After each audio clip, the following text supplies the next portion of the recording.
I'm Robert Macbeth, President of Cornerstone Business Solutions, and I welcome you to the second part of my interview with Bill Pirtle. He is the author of Credit Card Processing for Sales Agents and also a book that we're discussing, which has been incredible for helping business owners, called Navigating Through the Risks of Credit Card Processing. We're continuing on, and I think you'll enjoy it. Let's get to it. I guess one of the things I would like to ask you, Bill, is about your first book. If somebody was shopping if it's a merchant, was shopping for a merchant account, what would be, if you just named three best pieces of advice, what would you give a business owner that's shopping? Well, three things I would let them know is, first of all, try to use a local agent where you can. If somebody's going to call you and not be anywhere near you and not help you when you're signing up, what makes you think you're going to be able to get them to come and help you when you're having issues? The second thing I would have them do is provide references of people that you can call and verify what they're offering you. And third, I would just advise you to not look just at the rate. There's over 40 different ways to price something. If you ask for the lowest rate, I as an agent could give you the lowest rate possible and still make sure that you pay a lot more than you really need to be paying. In fact, you could pay more than you're paying now, just by applying some fees that you're not currently paying, but giving you the lowest rate you could possibly pay. I would agree with both. Bill, I'll tell you though, you're killing me. I get so many referrals that are across the country nowadays, and I only used to work in my local market for that exact reason. And I'll tell you, I've actually done very well for helping them. They know they have somebody that they can call and somebody they can go to. Would you say that there are some exceptions to that rule as far as a local agent? Because I think it's more valuable having an agent that you know is going to be around there for the long haul that you can call rather than have somebody that's in town but only in the business for a month. You are so right, Robert. There are a few people. There's Niles Crum, who's also out of the Chicago area. That his specialty is in publishing companies, and he has previous experience in that. So all they can do is he's got the reputation in the industry already. So he's a known quantity. If you have references that are willing to vouch for you, it doesn't really matter where you are, because there's some people. Once you have a reputation with your merchants, as long as you have the verifiable resources to attract them and to find them, then yes, going out of the market is okay if it's somebody that you trust and you know will be there for you. And now you're talking about trust. I think trust is important to, that's one of the things that I liked about you, Bill, from the beginning. We're reading your books. You have the highest, if I can use the word, integrity. You do. You look out for people. You're honest to a T. You give all the details that are glossed over. That's one of the things I appreciate about you. And many people don't realize that they cannot take that for granted coming from a merchant services rep. There's one designation that's not required, and that is a certified payment professional. Can you tell me a little bit, or tell the people who might be listening what that is and what your opinion on that program is? Well, the Certified Payment Professional is from the ETA. And personally, I have some issues with the CPP, and it's only because the ETA as a membership organization may not be the best source for this. However, to their benefit, they're the ones that went and researched it and found it and actually have a system that's in place. It may not be one I recommend highly, but it's only one there. So I would trust a CPP over a non-CPP just because they've gone through the training needed, about 2 years in the industry before you can even take the test. And their training has put them past the basic knowledge. But some ISOs, I think, should create their own standard for their agents in order to be able to sell their services. I think it can go much higher of a bar than what the ETA has decided to use. Yeah, I agree with you, Bill. I really do, and we've had this discussion before at the Midwest Acquired Association meetings and things like that. As you know, I did go ahead and opt to get that certified payment professional designation, just because I wanted to support any type of training they had in the industry. I don't think either one of us thinks it's an ideal program, but it's a start. And I think when you have great companies that are self-regulating and doing the training.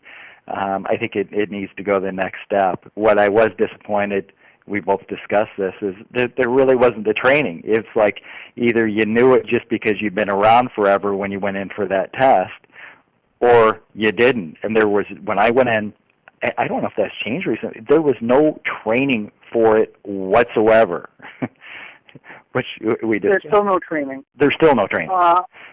I've had some people tell me that my books have gotten them through. They gave them the information to pass the test. However, the ETA has never endorsed my books for the test, so it's basically I can't promote them as such. But people who have taken the CPP and have had the books have said the books have helped. Well, I'll tell you, if an agent only has 3 years of industry experience, they better read your book and know it inside and out to have any shot of passing the test. That's for sure. You want to tell everybody how we got to be friends and how we get to know each other? Well, you and I had met I had a couple of books on me, and you had was surprised that hey, it's me. I've heard about you, and I think you bought a book from me at that conference, and I didn't know a lot of people, so we kind of gravitated towards each other. We had similar ideas, and even to this day, when people see the picture of us from the MWAA this last year, it says me and a fan of my books, and I have the fan in quotes. And somebody asked me about the quotes, and it's like, well, you see, Robert considers himself a fan of my books. I consider Robert a friend of mine. So, when you see the quotes, it's because it's like what he considers himself. And I like people in the industry that have the integrity and everything. And I like you as a person. So I consider you a friend. Every time I'm in Chicago or your area, I try to see you if possible. Yeah, I appreciate that, Bill. And you're the person I seem to gravitate here at the show with. We have a lot of great times there.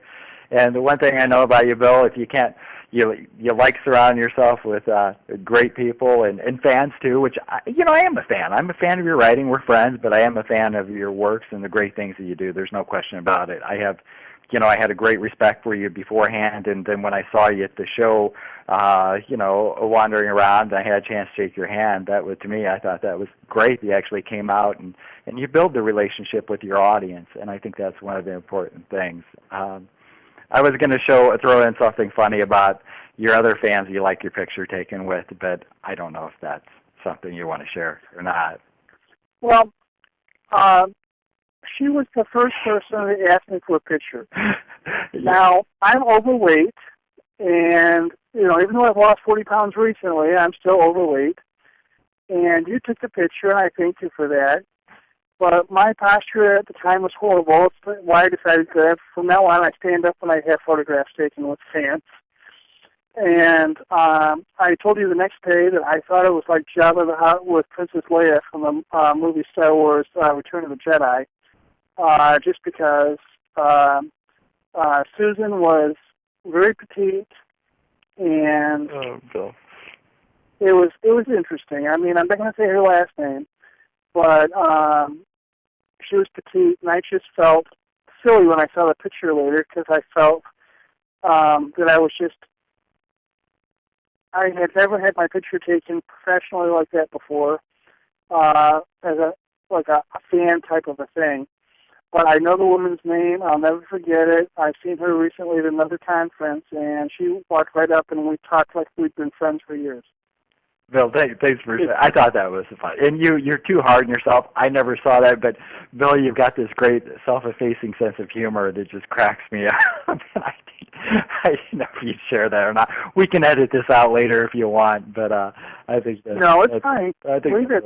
It's who I am, and it's who you are, so it's fine. It was funny. Anyway, Another thing, I'm going to look for a shameless plug from you, Bill, if you wouldn't mind. I know you always don't shoot straight, and you won't say if you don't believe it. What would you tell anybody, a prospective merchant, is considering working with me and Cornerstone Business Solutions? Well, I believe that you're honest. I believe you're straight to the point. I believe that you wouldn't sell somebody a service or a product that they did not need. Everything I've known about you says that you are above board and that you are the person a business owner would desire to represent them. Because I know that you get right back to anything when I called you. I imagine it's the same thing for any merchant. I appreciate that, Bill. I do. One more story. What can you tell me is the craziest thing you've seen in this industry, or funniest story, or anything like that you've seen? Anything come to mind? Well, I know there's a certain company in New Jersey that would sue me if I told you the one I really want to say, so I'll avoid that one. Yeah, we can't talk about that one. Anyway. I'm not going to talk about that. But anything else? Just crazy story, you mean, from the merchants or anything? I did have a shoe thrown at me by one merchant when I told him what it was that I did. And this was before President Bush had the shoe thrown at him, and he was, in fact, an Arabic business owner. Detroit has a high Arabic population. Yeah. And I told him I'd done credit card processing, and that slipper or that shoe was off his foot faster than you can say boo, and he threw it in my direction and said, I've been screwed enough by you people. Get the heck out of my store. Oh, my gosh. Where did you go from there? Well, he has two shoes, so did you just leave before the other shoe dropped? I left before the other shoe dropped, yes. There's no turn. You should have shipped him a book after you wrote your first book. It said, listen, it's a good way to go through a pair of shoes. What you're doing, just read my book. Well, like I said, for some reason, business owners in the Detroit area do not see my book in the same manner that business owners in other areas do. Many thought I wrote it for my own sales, which is one of the reasons I'm no longer doing it, because I'm trying to sell the credit card processing book, and there's no way I can sell product and try to sell training at the same time. It creates a conflict of interest. Yeah.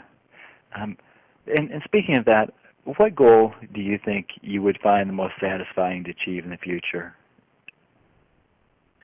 Well, there is a processing company I'm talking with right now where I would actually like to work in bringing quality people to them from the industry and introducing friends in mine in the industry to this quality company.